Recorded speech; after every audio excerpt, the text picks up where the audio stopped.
One of the hardest aspects to get right in a life simulation game is the personalities, but now the Paralyzed team is answering more questions about what these personalities are going to be like. Now, as always I say, we can't know for sure just how well this is going to actually translate until we actually get into the game. However, this is one of my personal top priorities. I think I will have fun with this game regardless. I really do hope there's some complexity in terms of the personalities. We're going to go over these dev chats first, and then I'm going to link it to what they have said in the past, because it's been actually 2 years since they posted the personality system, and I think a lot of us may have forgotten.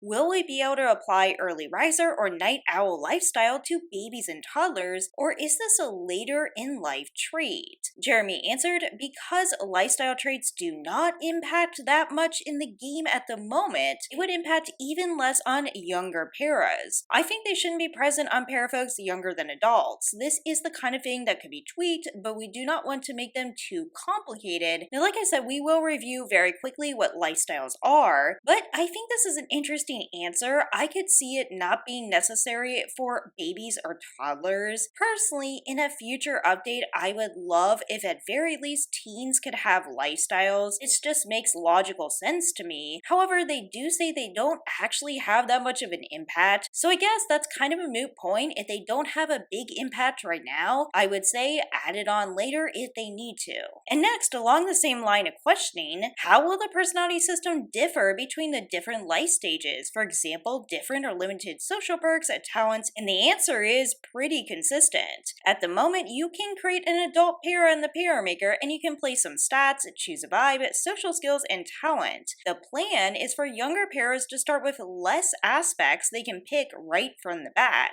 They will have to unlock it through gameplay itself. We're thinking a bit on the ways it can make it more rewarding if you start from a younger life stage and grow up. Now, honestly, I do think this is interesting. I like the idea of evolving, and we can evolve personalities in Paralives, and maybe being able to pick out new things. Again, I can kind of understand their point here, and I would have to actually get in game to have a really strong opinion on this, but it definitely does sound like adults are going to have all the options, and I think it's just really important to set those expectations for early access. Again, remember, what the launches of early access isn't inherently what it's going to be like in the finished product. I will say though, one thing I have noticed about Paralives is it definitely has a cozy vibe, and while I am definitely so excited for this game, I will say I have been wondering just how consequential it's going to be, and also just how much conflict there's going to be. So this question relates to those concerns, asking,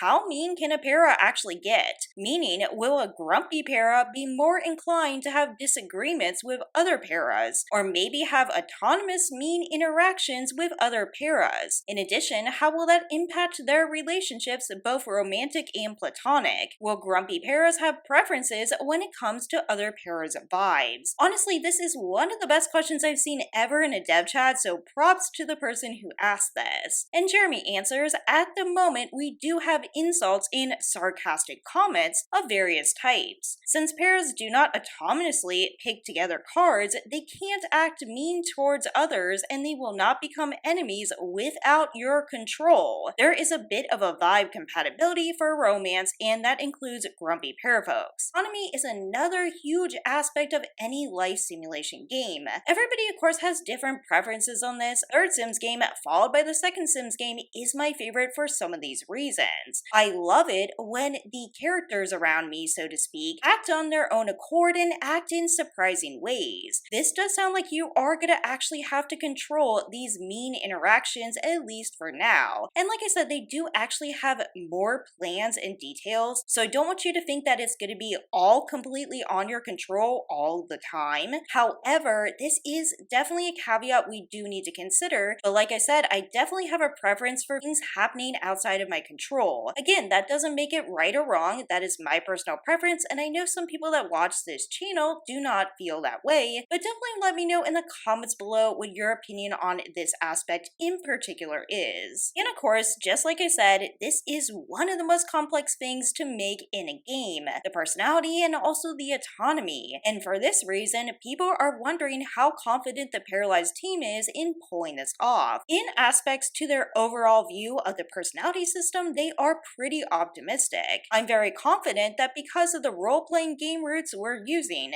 it will be something pretty deep with a ton of potential. With a combination of stat points, vibes, talents, and social skills, you can make a large number of different characters with various personality profiles. All these traits can be upgraded and impact their interactions, together cards, emotions, needs, and more. And you can also combine traits for very specific situations. For example, a foodie who is charismatic and has special soothing foods. A good and nothing Casanova that makes everyone except their lover extremely awkward and clumsy, but at the same time they are humble and they do recognize they need improvement. Where we still need work is on the content side of things. Our game design power is between personality content and of course everything else. Also, most game designers on the team are programmers, so we're working around the clock on other issues too. The full realization of the personality system will come when enough content is made for it. Having to completely change the system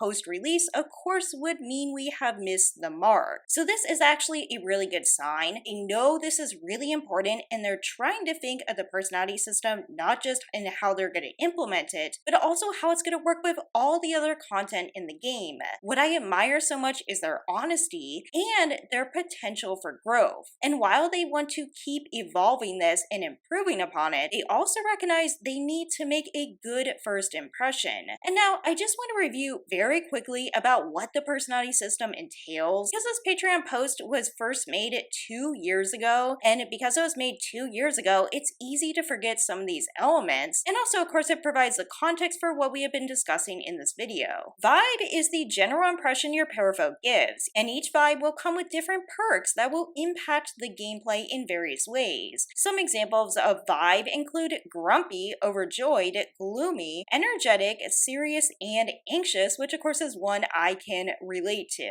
Vibe is interesting. Again, I don't know what to make of it until I actually see it in game, but this also links to social perks. Social perks will help your character do better in certain situations. For example, a social perk could be good at being alone, good at making friends, good at taking care of others, good at romance, good with family, and even though they do word it as social perks make them do better in certain situations, I am curious if that means they are worse in other situations. For example, if they are good at being alone, how well do they handle being in a crowded room? That is one aspect I would say. I would love to see some downsides to some of these aspects too. And next up, of course, is talents. Paras can work on any skill in the game, but if a character is talented in a skill category, it will come with different perks that helps them progress in the associated skills. The talents include music, fitness, science, technology, food, visual arts, jack of all trades, and good at nothing.